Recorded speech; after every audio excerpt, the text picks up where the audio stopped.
भगवा वस्त्र, माथे पर तिलक और धर्म की बातें, लेकिन असलियत में ये निकले साथी ठग। हजारीबाग में साधु के वेश में घूम रहे 3 आरोपियों ने एक महिला को झांसा देकर उसके सोने के जेवर ठग लिए और फरार हो गए।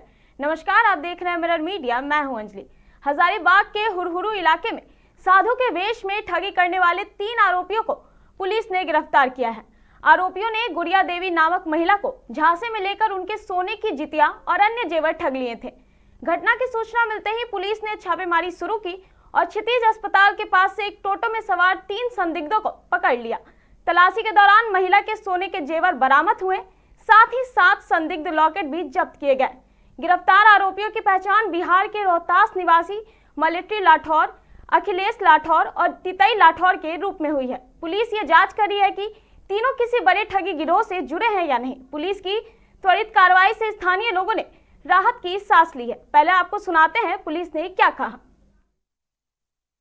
देवी के पति द्वारा सूचना दी गई कि 3 लोग साधु की वेश में इनके घर पे आए और सोने का जेवर को ठग के चले गए।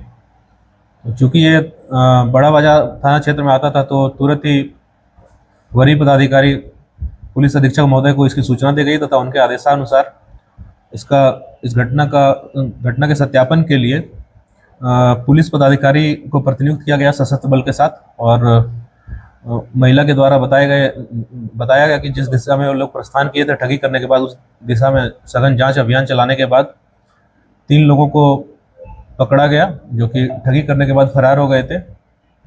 तत्पश्चात इन लोगों से अग्रतर पूछताछ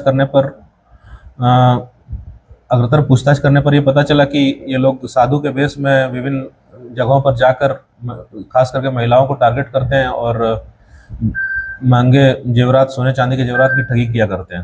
इन लोगों को न्यायिक हिरासत में भेजा जा रहा है। इसके लिए बड़ा बाजार थाना कांड संख्या 146/26 दर्ज किया गया है। तो इस पे अभी हम लोग जांच कर रहे हैं।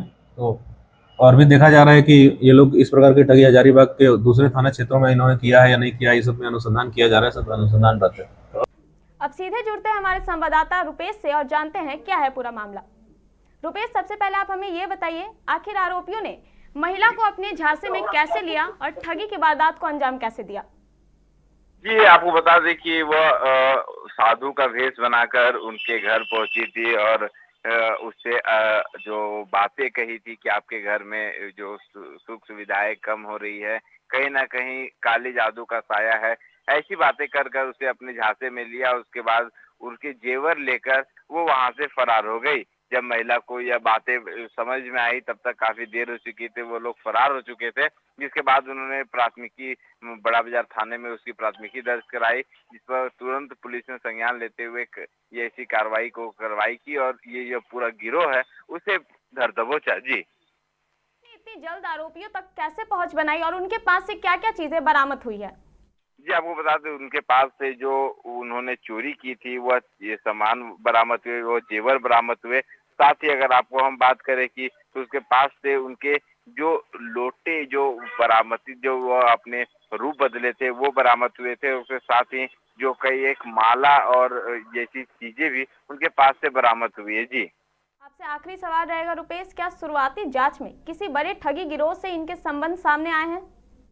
हालांकि हमने ये भी सवाल सदर एसडीपीओ से पूछा था, लेकिन उन्होंने इस पर बताया कि अभी जांच जारी है और हम लोग जांच कर रहे हैं। हो सकता है इनका जो गिरोह है वो और भी बड़ा गिरोह सामने आ सकता है, लेकिन अभी फिलहाल इसकी जांच जारी है। अभी फिलहाल तक इसमें किसी भी तरह की अंतर्राष्ट्रीय या फिर बड़े स्तर के गिरोह का खुलासा नहीं हुआ है। जी, बहुत बहुत धन्यवाद रुपेश इस जानकारी के लिए। तो फिलहाल तीनों आरोपी सलाखों के पीछे हैं और पुलिस इनके पूरे नेटवर्क की जांच में जुटी है। लेकिन ये घटना एक बार फिर याद दिलाती है कि अंधविश्वास और भरोसे का फायदा उठाने वाले ठग किसी भी रूप में सामने आ सकते हैं। इसीलिए सतर्क रहें, क्योंकि हर साधु संत नहीं होता और हर चेहरा वैसा नहीं होता जैसा दिखाई देता है। फिलहाल इस खबर में इतना ही। ऐसी तमाम खबरों के लिए बने रहे मिरर मीडिया के साथ।